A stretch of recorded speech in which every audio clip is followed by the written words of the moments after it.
10:46 p.m. Renowned curator Jacques Sunnier staggered through the vaulted archway of the museum grand gallery.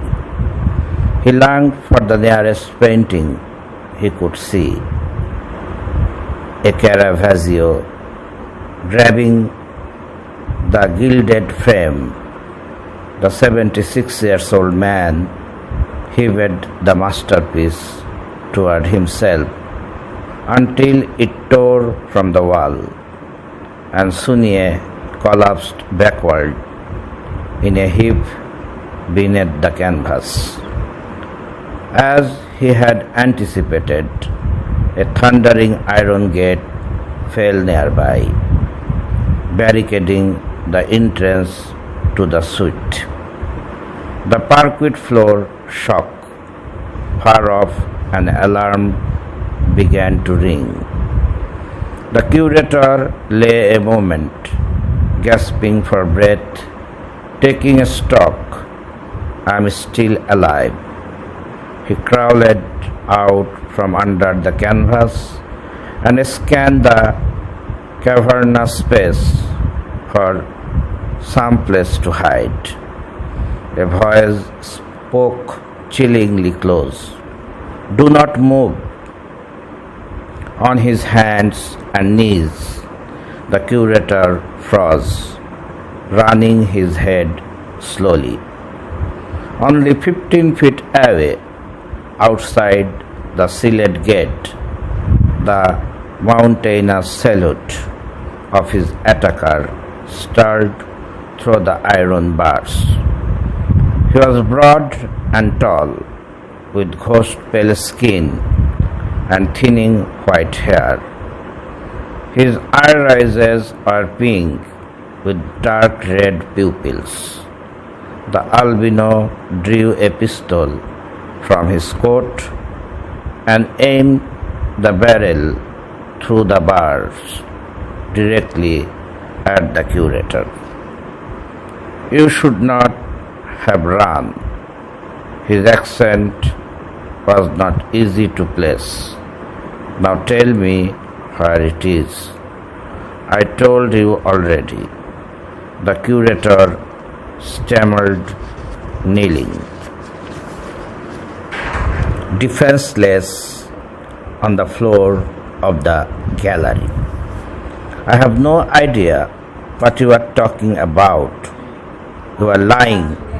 The man stared at him, perfectly immobile except for the glint in his ghostly eyes.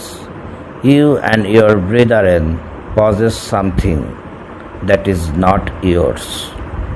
The curator felt a surge of adrenaline. How could he possibly know this? Tonight, the rightful guardians will be restored. "Tell me where it is hidden." "You will lie." The man leveled his gun at the curator's head. "Is it a secret you will die for?" Sunnier could not breathe. The man tilted his head, peering down the barrel of his gun. Sunnier held up his hands in defense. "Wait," he said slowly. "I will tell you what you need to know." The curator spoke his next words carefully. The lie he told was one he had rehearsed many times, each time praying he would never have to use it. When the curator had finished speaking, his assailant smiled smugly. "Yes, this is exactly what the others told me." Sunnier recoiled. "The others?" "I found them too," the huge man taunted. All three of them, they confirm what you have just said. It cannot be the curator's true identity, along with the identities of his three snakes, was almost as sacred as the ancient secret they protected. Sunier now realized his snakes, following strict procedure, had told the same lie before their own deaths. It was part of the protocol. The attacker aimed his gun again. When you are gone, I will be the only one who knows the truth. The truth? In an instant, the curator grasped the true horror of the situation. If I die, the truth will be lost forever. Instinctively, he tried to scramble for cover. The gun roared, and the curator felt a soaring hit as the bullet lodged in his stomach. He fell forward, struggling against the pain slowly. Sunier rolled over and sheared back through the bars at his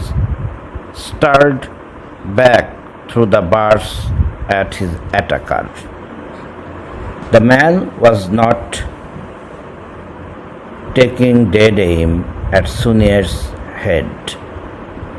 The man was now taking dead aim at Sunier's head. The Suniers closed his eyes, his thought a swirling tempest of fear and regret.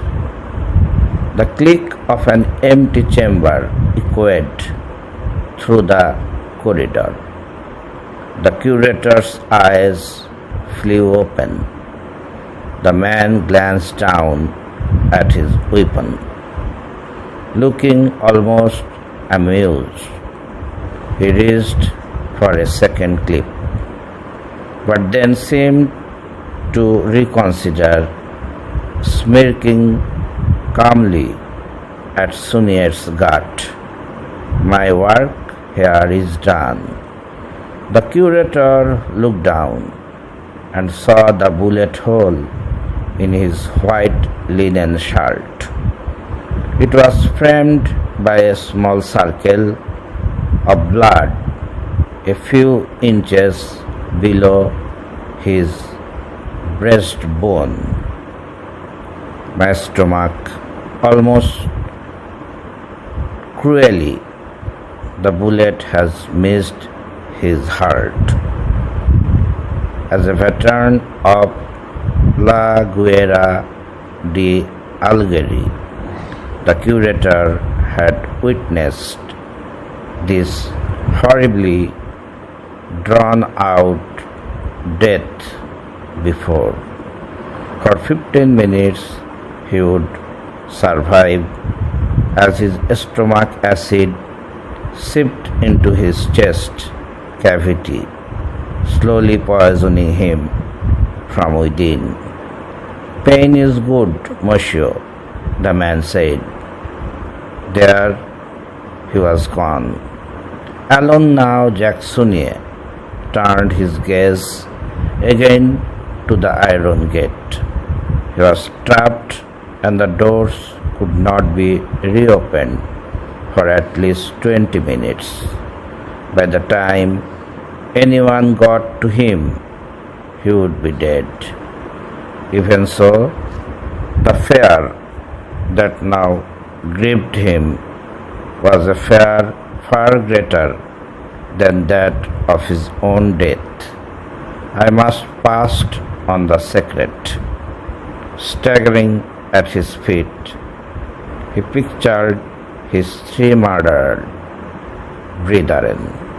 He thought of the generation who had come before them, of the mission with which they had all been entrusted, an unbroken chain of knowledge.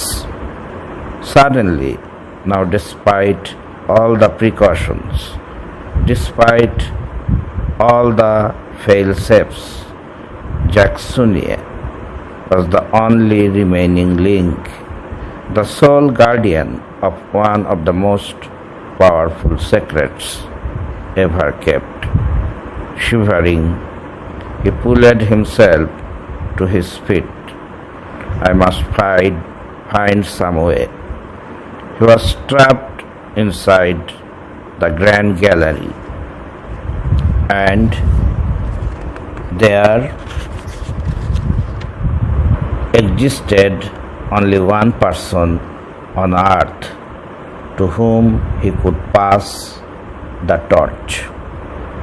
Sunnier gazed up at the walls of his opulent prison, a collection of the world's most famous paintings seemed to smile down on him like old friends. Winking in pain, he summoned all of his faculties and strength. The desperate task before him, he knew, would require every remaining second of his life.